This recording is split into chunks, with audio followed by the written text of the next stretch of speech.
As pastelists, we're picking and choosing, not mixing. This has advantages and disadvantages. Advantages are it's really quick and it's also very fun. Disadvantages, we can skip over the discipline of mixing that teaches us a lot about color.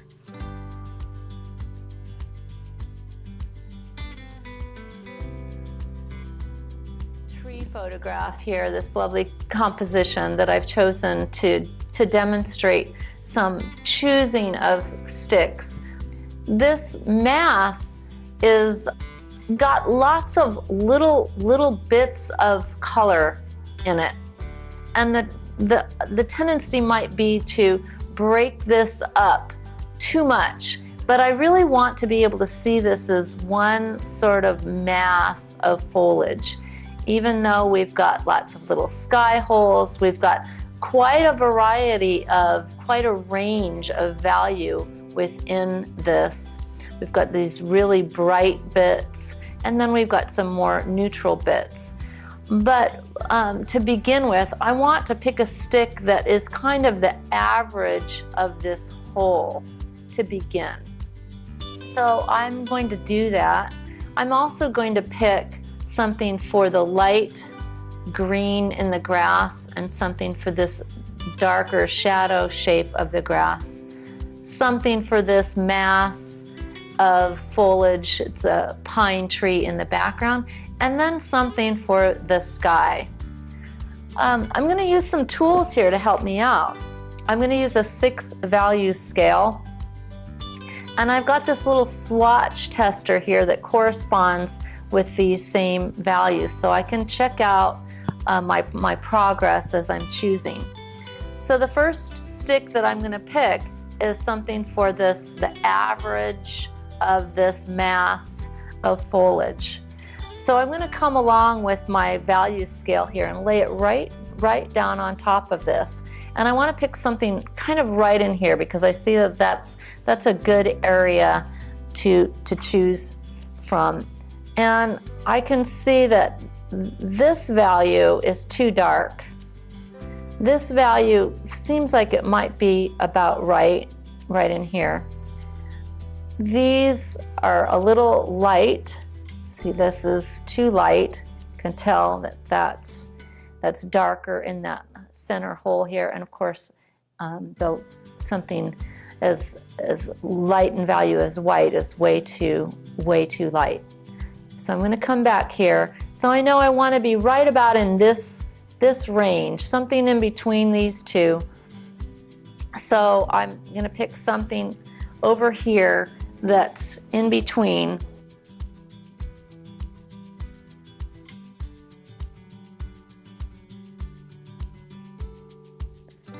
Okay, as I go over to my palette here, I know that I want something that's in the yellow gold hue range. I know that I want it something in the middle value range, so something right around here, not anything too light and not anything that's heading toward the brown. So I want to be in that mid range, these golds.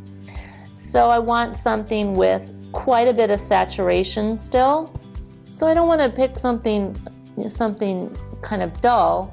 I want to pick something with a little bit of pop. So I'm thinking maybe something like this. I've got my gold stick here, and what I'm going to do is I'm going to come over here, and I had said I wanted it to be in between here. So if I come along here, and does that pop out too much? Well, if I come over here, I know it's popping out too much, so I know I'm probably in here. So it's somewhere in between here, and that's exactly what I want. So I'm good on this gold, this stick, for the main mass, just to block something lightly in for my main foliage mass. Okay, so moving along, I want now to pick something for the light green of the grass, the grass that's in the light, not in the shadow. So I'm going to come again with my value scale, and I can see that it's got to be a little bit lighter than this. Maybe in that range. That might be, if the white obviously is too dark. So something in between these two. And so I need to come over to my palette again. I already chosen my hue. I'm in the green section. And I want something pretty light in value, so I know I'm going to be at this end of the palette. As far as saturation goes, I think that I want something that's maybe a little bit duller, because I definitely want that gold tree to be the star. And so I think maybe something a little quieter for the green in the light. So maybe it's something like this. It's a little duller. It's pretty light in value, and it's green. So let's come over here with this green stick that I've got. I can see, I think I'm pretty close to the photograph actually. So I'm going to come over here, and it's pretty close to this value. See, it pops out on that one. It's quite a bit darker than that one, and quite a bit lighter than that one. So I know I'm right in the ballpark, because that's where I wanted to be. Okay, I wanted to be in this third one down, and that's right where I am. So I think I'm good to go on that one. All right, next let's think about the sky. And I think one of the mistakes that we can really easily make is making the sky too dark a value. We really want to make sure that the sky is, well, generally speaking, the sky is the lightest value in a landscape. It's a pretty good rule of thumb. So if I come up here and I'm looking at this photograph, and in fact the sky is very, very light blue, much lighter than I might think. It is a little bit darker than white, however. I come here and I can see that it's lighter than this second one down. So it's somewhere in between here. So I need to pick a blue that's really light. I'm going to come to my blue section in this case. I'm going to head to my warmer blue, so it's more of an aqua blue. So you see I have two sections of blue. One I would call a more truer blue, and one I would call more of a warmer or green aqua blue. And I just have a tendency and a bias towards that warmer aqua blue. Now, of course, we don't have to make the skies blue, but in this case I am going to go ahead and do that.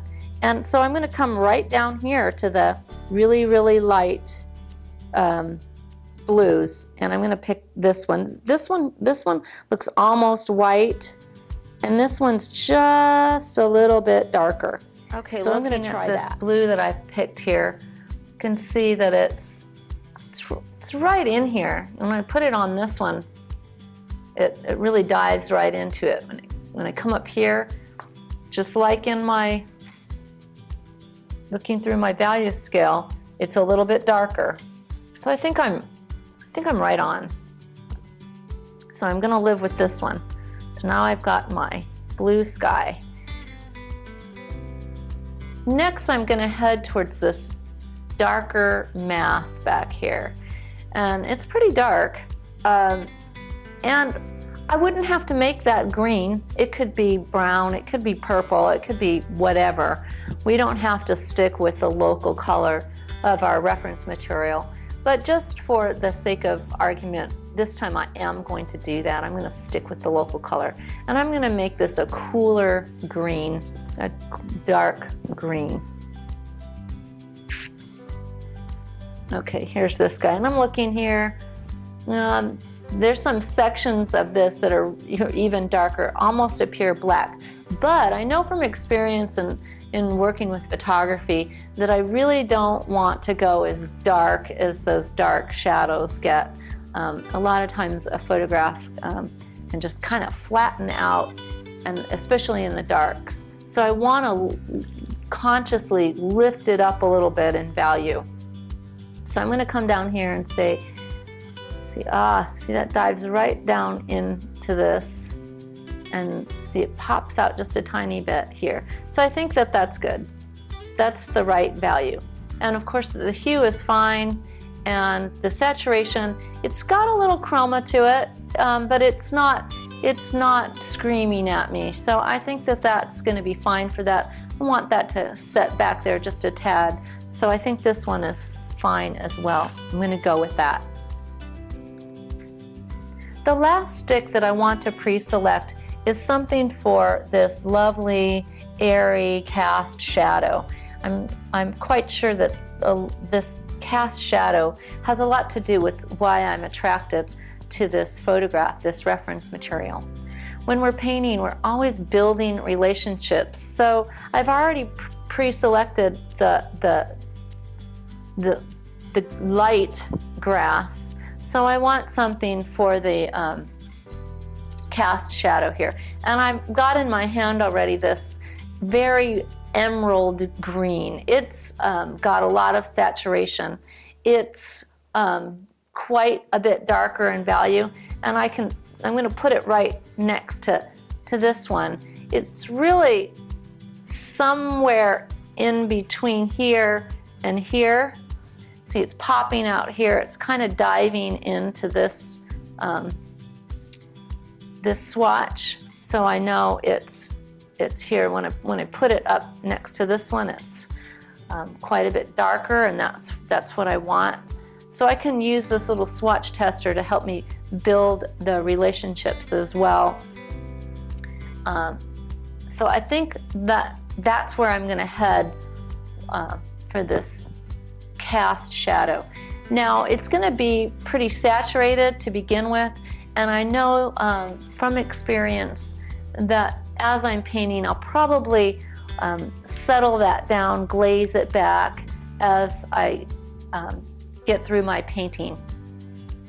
Okay, that's how I go about pre-selecting some sticks for the major masses in a painting, and that's how I begin.